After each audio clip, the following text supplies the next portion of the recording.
y beirniad Jonathan Watson o Northumberland wedi tynnu nhw fewn i'w llinell a Caryl Haf Davies y glwyswrw yn gwmni da fi o hyd ac mae wedi mynd am yr un fwyaf yn y dosbarth Caryl. Ydy, sa'n sioct achos mae hon yn wir esiampl da o'r fryd fan hyn. Mae'n smart, mae'n fawr, mae'n llydan, mae popeth da hon. I ni'n gweld llun da iawn ohoni fyna, rhif 328.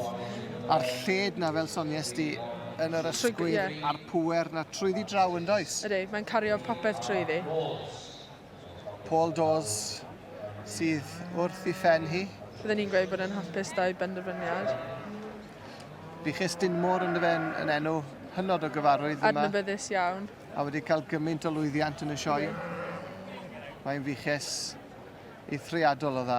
Un o da Dinmore yw un o da greiddiol biches ni, felly mae gwad nhw trwy yn biches ni, a mae'n wir yn dangos trwy. Ie, llai gredu. Beth sy'n mor arbennig am i bryd nhw te ar genetics fel petai? Byddwn ni'n gweud mae lot o tyfiant yn y da, a os ylwch chi, mae'r fuwch cyntaf na, mae lot mwy gole na'r da eraill, a fi'n credu mae hwnna'n rhywbeth sy'n dangos trwy yn lot o da nhw, yw Limousins type mwy gole, mae hwn yn gallu bod yn sein o da lleithog, felly byddwn ni'n gweud, na, mae wastad y tyfiant yno.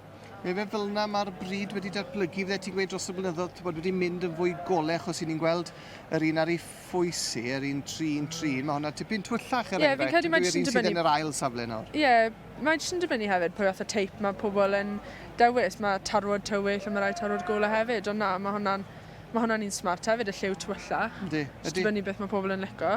Ond ni'n gweld y gwahaniaeth yn enwedig yn y llun yna nawr, yr un ar y dde. Llawer mwy gwyn. Tipyn mwy tywyll, ar un ar y chwith, tipyn mwy gwyn fel y wedys ti'n dyfod, tybod? Ond drych ar ei ffartoli, ar hyd. Ni'n cael syniad da o'r hyd fyna nawr yn ni ar pŵer. Y heffer ifanc o hyd wrth gwrs, yn Ydy, na, mae digon da hon o flaen i to, so fi'n siŵr byddwn ni'n gweld beth mae hi'n cynhyrchu yn y sioeau i ddod mewn bendant. Mae hon yn mynd i fod yn heffer berig iawn yn y sioe eleni. Fel wedys ti, ni'n ei watcho dim dwywaith am hynny. Felly, llongyfarchiadau mawr iawn i Paul Dawes wedi mynd ar y wobr gyntaf yn dosbarth y 4-7-8.